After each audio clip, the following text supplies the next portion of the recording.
And when I ask people around the room, I say, how much do you make? How much do you make? How much do you make?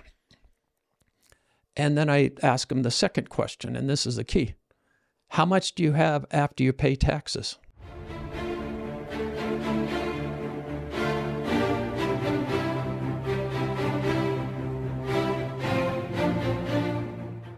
Hey, good morning, Matt. Morning, Zane. You know, we've been having so much fun, and sometimes it's not fun, but we're talking about finances, and let's be honest, just the ways that we screw them up. Right. You know, the path to financial failure.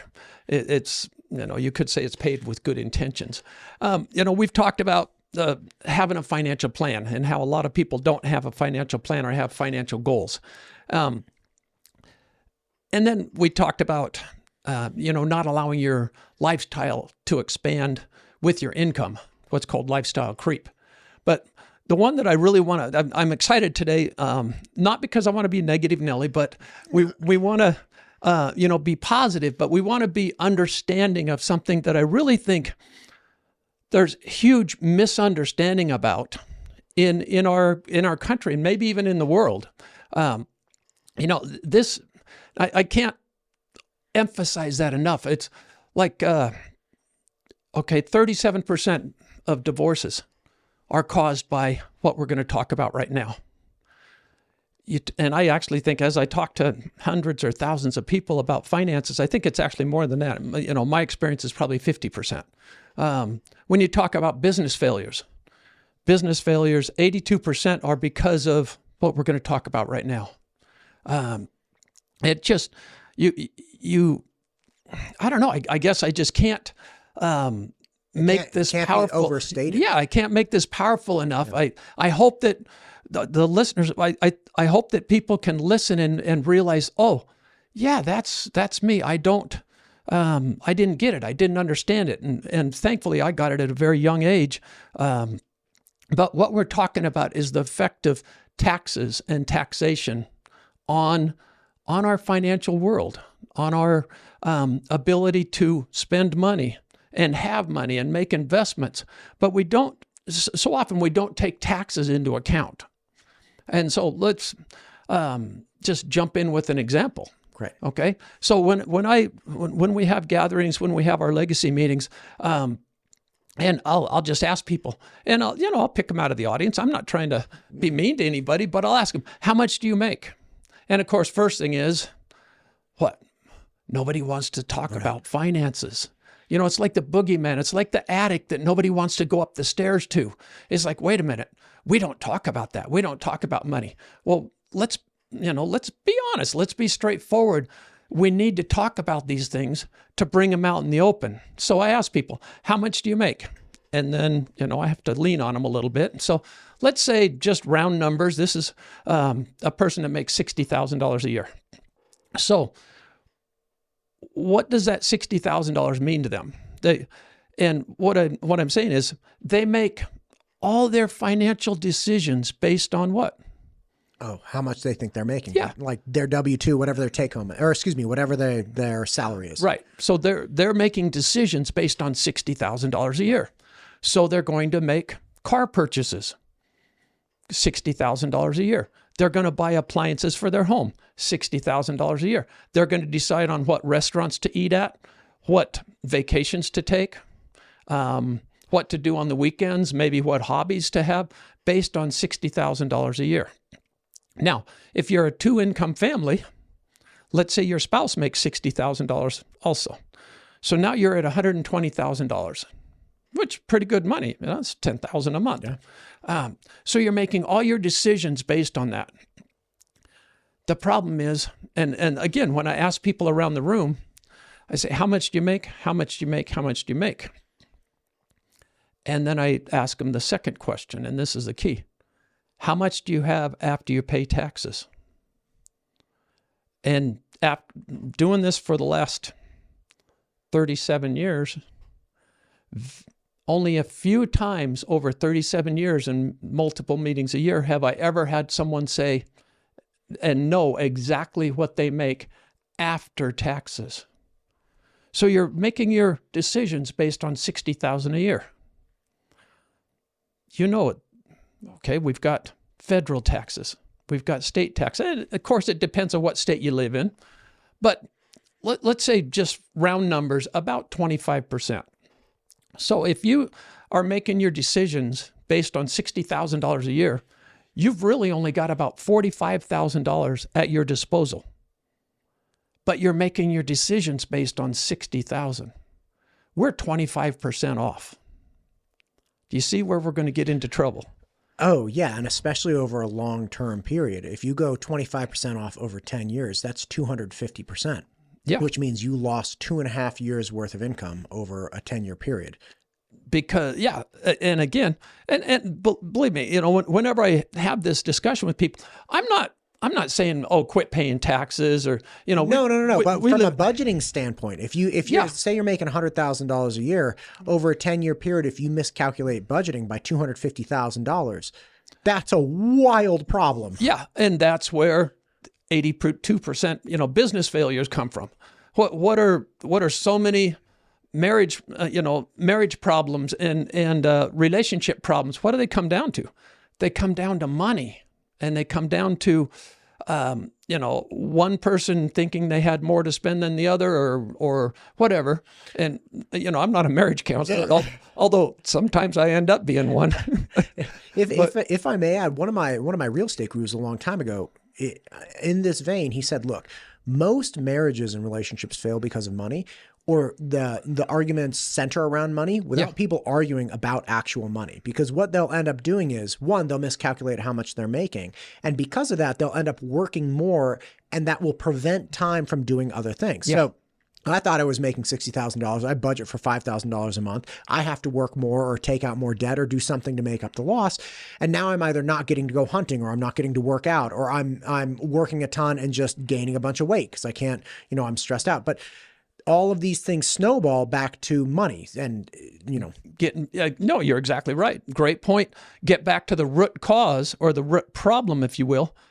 You're basing your decisions 25% off. And, you know, we can have that argument about, we have a tiered taxation system and I only pay 20%, or I only, you know, but bottom line is it's pretty safe to go 25%. Now, if you make more money, oh my Lord, this gets really bad. Okay. Not too long ago, I was with having a discussion with a couple. They brought in $500,000 a year. Okay. That's a good chunk of money. That's a lot of money. Okay. So let's go regular life. We're making decisions based on $500,000 a year. So we're buying whatever. We're maybe buying a house based on $500K a year. We're buying our cars based on thinking we have $500,000 to spend. You know, it's pretty easy. Everybody can do math. That's about $40,000 a month. That's a good chunk of money. We're going to go on our vacations based on $500,000 a year. We're going to take up hobbies, and we're not going to take up hobbies that, you know, they're small expenses. We're going to take up some hobbies we've always wanted to. You know, they have people say, "Oh, well, I want to have the life I've always wanted." Okay, the problem is at $500K. Your realistic, spendable, disposable income is actually closer to 300 than 500 because of our tiered taxation. When we make more money, we pay more in taxes. Now, I don't know exactly how much. I could go to my accountant and ask him, and it depends on the state. But for this argument, if you make $500K a year, you're probably going to have around $300,000 in disposable income. Now, if you're basing your decisions on $500K, and it's really 300. How are you and your wife going to be getting along here pretty soon? Not great. Not great. Not great. Because you guys have been making these decisions, and all of a sudden the bills are coming in, and you're going, wait a minute. What's going on here? And of course, we always like to what? And instead of pointing the finger this way, we go, whoever's the next person in the room, say, why did you spend all our money? Where did it go? You know, come on, we've been working hard, or I've been working hard, you've been working hard, whatever it is. And yet all we have to do is get back to how much do we actually have to spend? So when I ask my people in the audience and say, how much do you make? How much do you make? Obviously I'm setting them up, right. But then I go back and say, how much do you have after taxes? How much do you have in disposable income? And I had one of my longtime clients. This guy's been with me, oh Lord, 32 years, I think. And the reason that we're talking about this right now, he said, if you could teach this to our kids, he said, that would be so amazing. If we had kids that understood taxes from whatever, 12 years old, 15 years old, 18 years old. I just had another guy. He called me, said, Zane, what do I do? His 21-year-old son, who started, he went to school to become one of the guys that does the power, a lineman. Yeah. Okay? 21-year-old, phenomenal kid, went to school, got a good job right after lineman school. And he got his taxes done this year for the first time. No. And he hadn't had enough taken out. He owed $8,000. And he was in a world of hurt because guess what?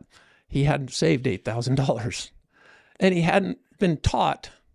He went to his dad. His dad's a client of mine. We sat and talked. And he didn't understand taxes at all. He kept saying, Dad, why do I have to pay this?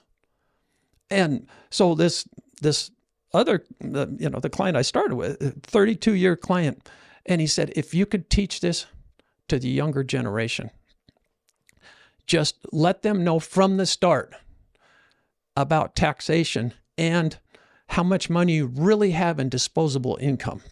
He said that would be a great service because then we would be bringing the next generation along with better understanding than most of us had in our early years. And it would serve as hopefully what would I say, like a guiding light, if you will, as to how we spend our money. So let's take, we started up and I asked you about cars.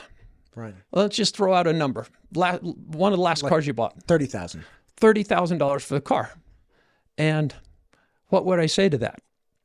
Didn't cost you $30,000. Exactly. It didn't cost you $30,000. That might be what you paid. That might be what the agreement said, whatever, the car dealer or something. Okay, you spent $30,000 on a car, but you didn't. Because you had to make, cars aren't deductible unless you're, using it for business. So you had to make about $40,000 to buy a $30,000 car.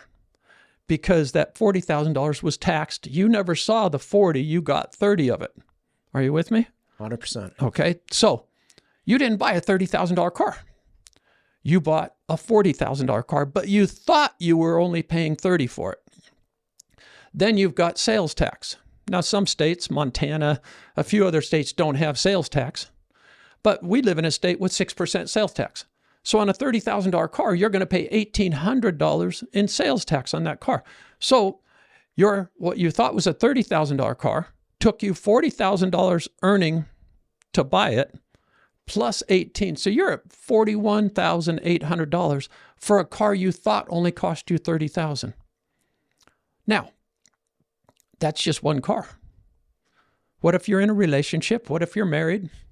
Your spouse does the same thing. Has the same, let's say the same car, $30,000. Now you've got $60,000 that you thought you were spending on a car.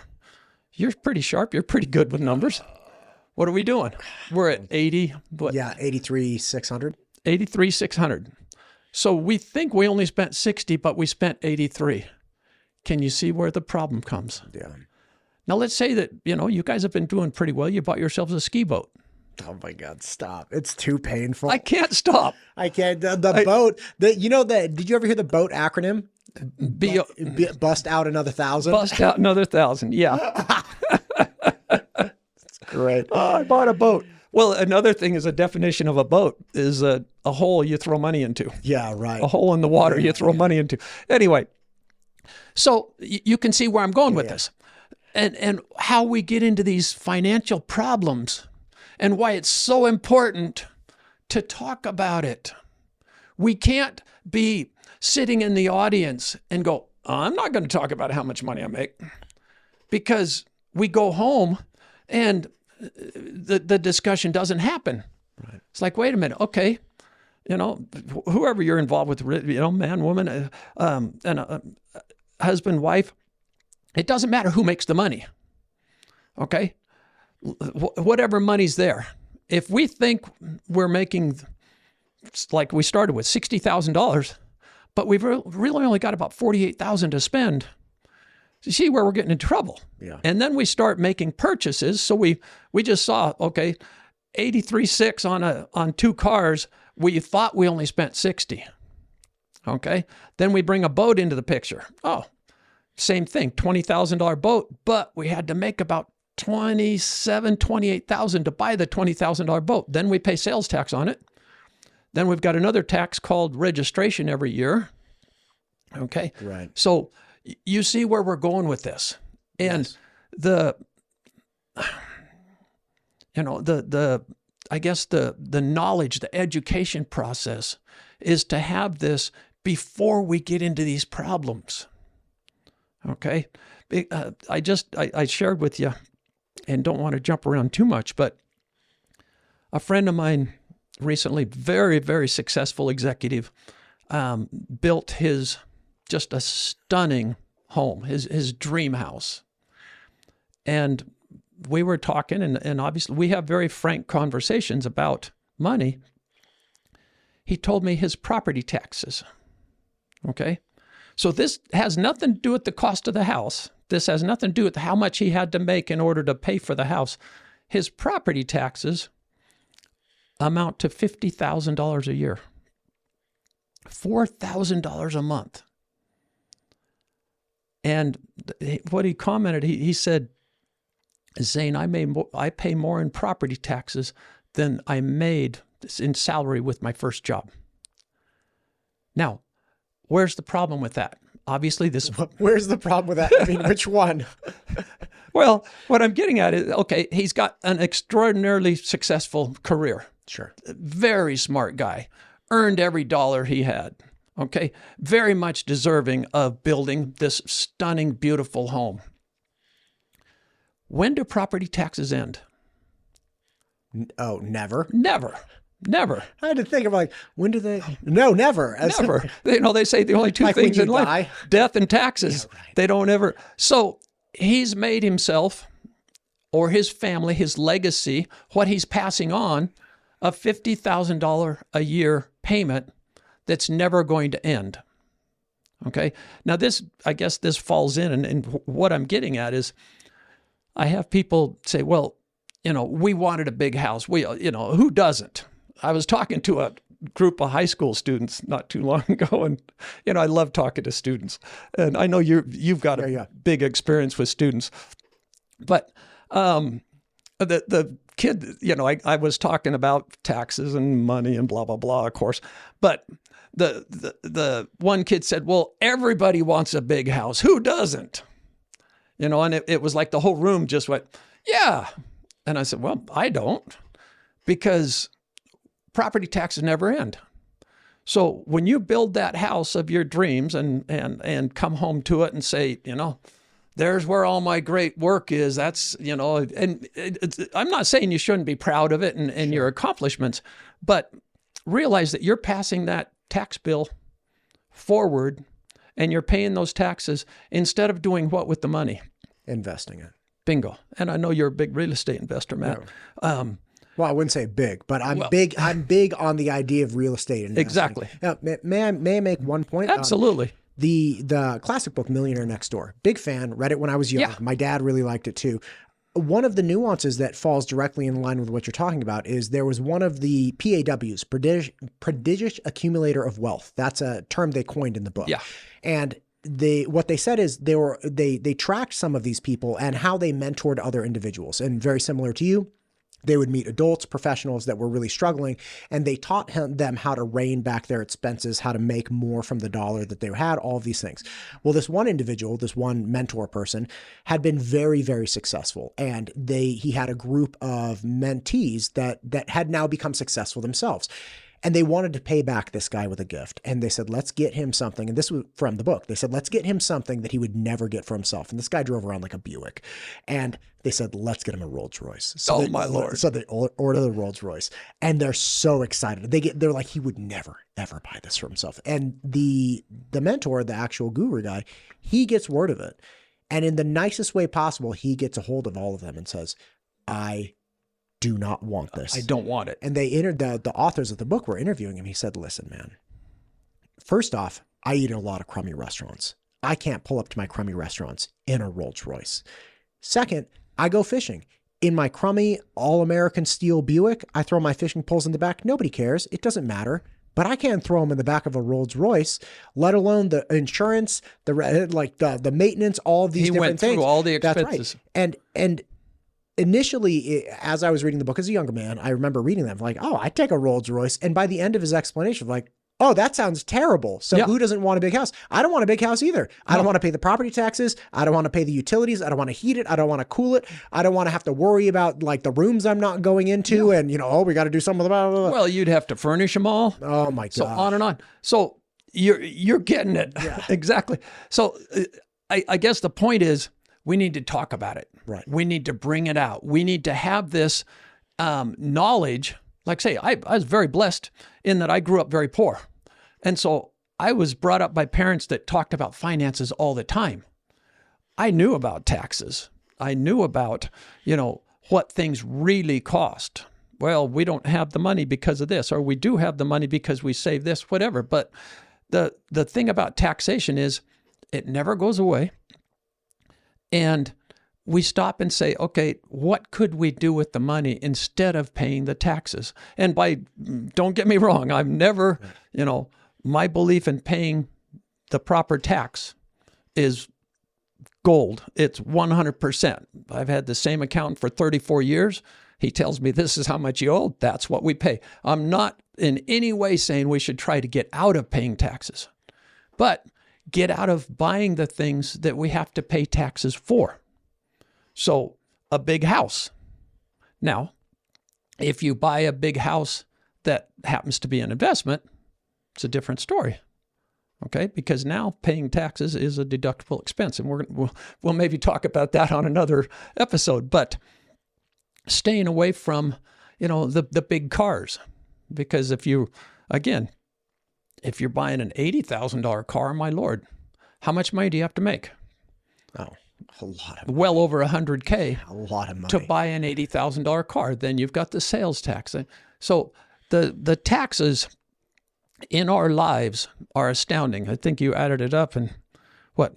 Between 50 and 60% if you're a single, fully able-bodied, no kid, unmarried individual, like a male, female. It doesn't matter, male, female, but you have that living in, say, California or something like that, you're going to end up paying easily 50 to 60%. And if you're self-employed, you're going to push that even higher. Yeah. And that's when you add up not just federal and state income tax. That's when you add up property tax. That's when you add up gas tax, sales tax, all of the taxes that accumulate to make the cost of goods and services actually what they are. If you add all those up, your taxation is over 60%. Bingo.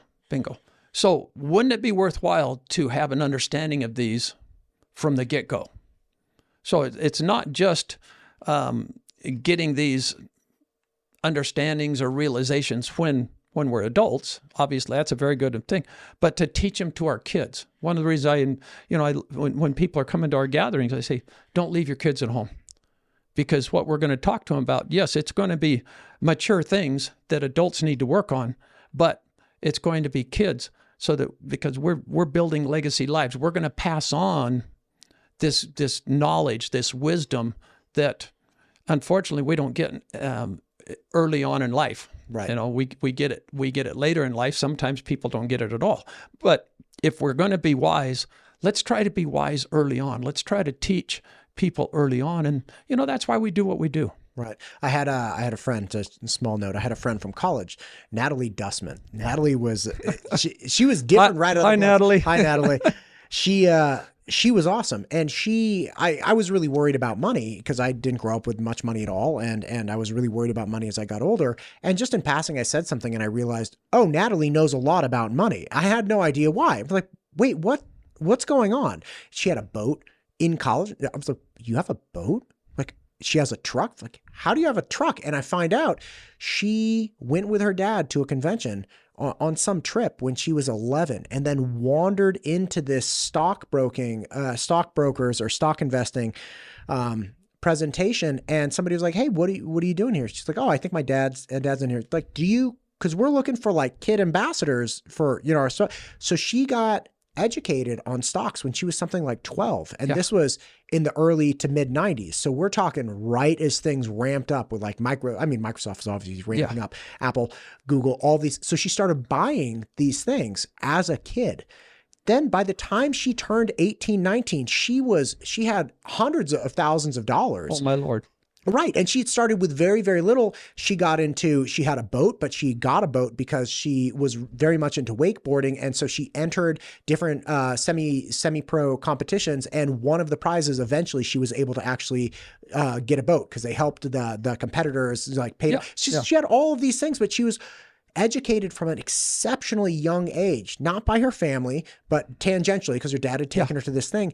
And she was able to build up in a series of about 10 years, this incredible savings and incredible assets, if you consider a boat an asset. Sure. Well, but that's another story. Right. She went on to crush in real estate. It was just incredible. And again, it was one of those things where it started from a young age, understood the principles, started doing very basic things. Yes, she hit a very fortunate time in the world. .com was hitting hard. Internet was hitting hard. But it was because she started early, not when she was like 50 or 60. Yeah. And so big point here. Wonderful point. It's never too late. And I have all these examples, but so I work with people in their 50s and 60s and say, oh, it's too late for us. Say, well, first off, it's not too late. We're going to make a huge difference in the next number of years. We just need to change some things around. But if we get your kids and we get them started understanding these principles, understanding the principles of a financial plan and living by a budget and not letting your lifestyle creep and understand taxation. My Lord, we're going to be so far ahead with the next generation and all the generations to come. And when we talk about building a legacy life, it's to pass on. It's not just for ourselves. It's to pass on not wisdom, investments, assets, whatever we want to pass on, and move forward in terms of family development, if you will. Does that make sense? 100%. Love talking with you, Matt. Appreciate you, Zane.